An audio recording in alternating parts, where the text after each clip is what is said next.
5.4K resolution on a 1-inch sensor, a wider view and better sensors. This is the new Air 2S, DJI's newest drone. I took it for a first spin and here are my thoughts.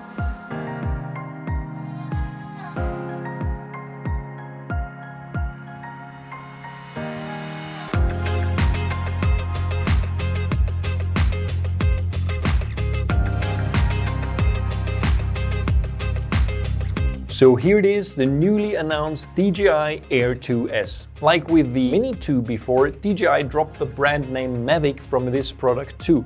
Probably a sign that this foldable design is their new standard for consumer and prosumer drones. Which means, by the way, that we probably won't see a new drone in the Phantom line anymore, but that's just my guess. The design of the Air 2S looks very similar to what we've seen before. It's almost the same size and weight as the Air 2, which will also remain in the market. According to DJI, the S stands for surprising, superior, safe, smart and satisfying. Well, what I can tell you apart from the manufacturer's marketing talk is that the Air 2S boasts a 1-inch sensor, just like the Mavic 2 Pro, which was introduced 2.5 years ago. This 1-inch sensor is improved over the one in the Mavic 2 Pro though, because it now has a 5.4K resolution. And where the Mavic 2 Pro maxes out at 4K with 30 frames per second, the Air 2S can do up to 4K 60 and 5.4K with up to 30 frames per second. Like the Air 2 and Mavic 2 Pro, the Air 2S can stay in the air for over 30 minutes. In reality, of course, when flying at normal wind speeds, it will be a bit less than that, but it's still very decent. Now the image out of this drone looks amazing, and after having tested the DJI FPV and before that the Mini 2 and all these other new drones from DJI, it's really nice to see some professional settings in here. So if you go to the right hand corner and just switch from auto to pro in the video mode, you will be able to change the resolution, the frame rate, the shutter speed, the ISO, the white balance. The one thing you will not find is changing the aperture, which is a big downer, because that's the one thing you can only do on the Pro 2. Now changing the aperture is really important because you should be able to keep the shutter speed at the same speed at all times. That's why we use ND filters. Now I have an ND filter on the drone, of course, because it's really bright today, but I'm not able to change the intensity of the ND, so I should be able to change the aperture. Now let's talk about image quality. Having a 1-inch sensor means that we have a clearer image with less noise than with the half-inch sensor of the Air 2 due to the larger pixels of the Air 2S. We also have a shallower depth of field, of course, if we're flying close to something. Next to the standard picture profile, which is always very contrasty, the Air 2S also offers an HLG recording mode for high dynamic range shooting, as well as a D-Log mode to make use of the full latitude of the sensor in post-production. Now both the HLG as well as the D-Log modes are 10-bit color modes, only the standard mode is 8-bit. Like all other current DJI drones, you can choose between H.264 and H.265 codecs, but if you want maximum quality and 10-bit color, you should only choose the H.265 codec, which gives you up to 150 megabits per second in the Air 2S.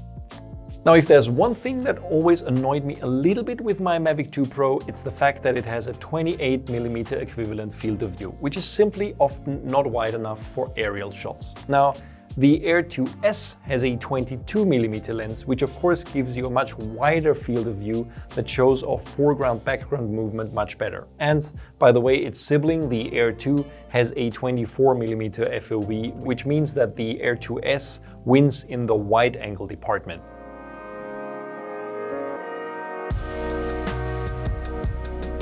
When I was flying the Air 2S for my test, I was mostly shooting at 5.4K just to test out the high resolution, and I have to say that I'm really impressed with the image.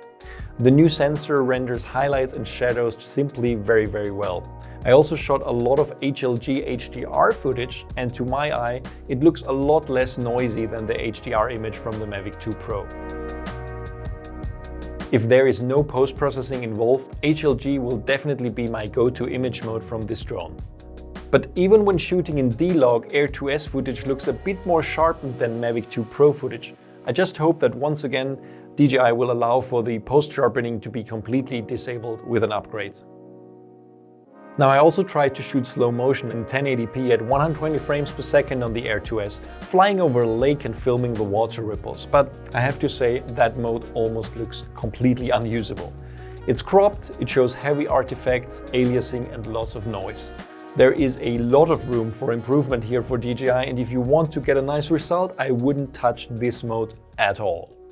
DJI introduced a new feature called Master Shot, which is definitely mainly a consumer feature. Master Shots are supposed to generate more professional-looking shots that are hard to pull off for less experienced pilots. After the automatically generated shots have been recorded, you can choose a theme in the DJI Fly app and it will automatically generate a video based on your settings.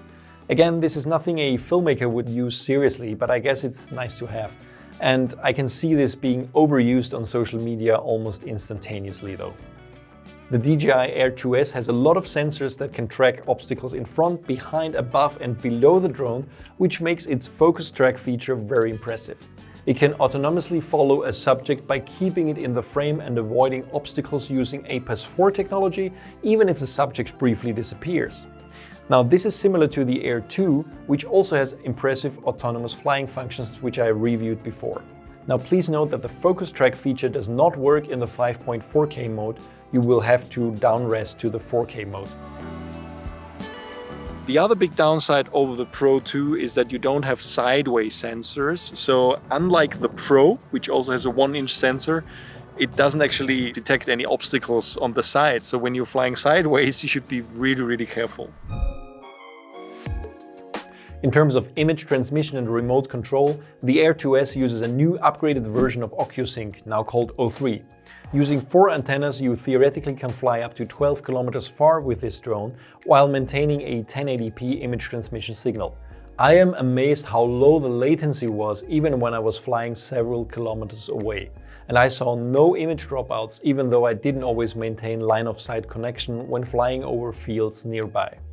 I could definitely feel the difference to the Air 2 and Mavic 2 Pro in terms of how good the connection is.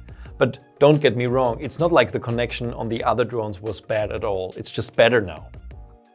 The Air 2 uses the same remote controller that was introduced with the Mini 2 and also used on the Air 2 and the DJI FPV drone.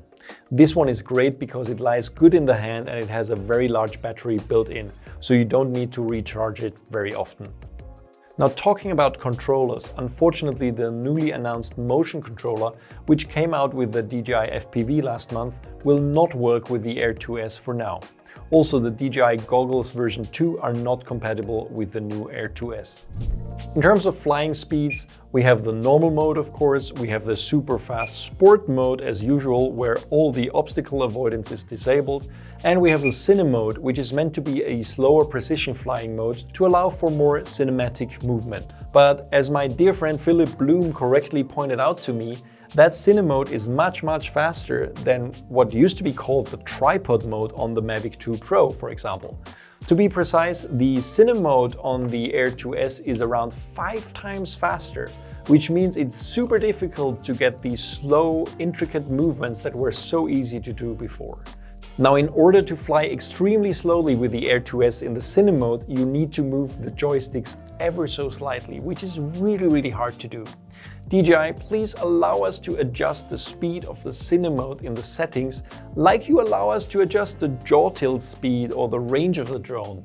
In terms of photo capabilities, the Air 2S offers 20 megapixels of resolution with single shot, burst and auto bracketing modes, as well as timed modes.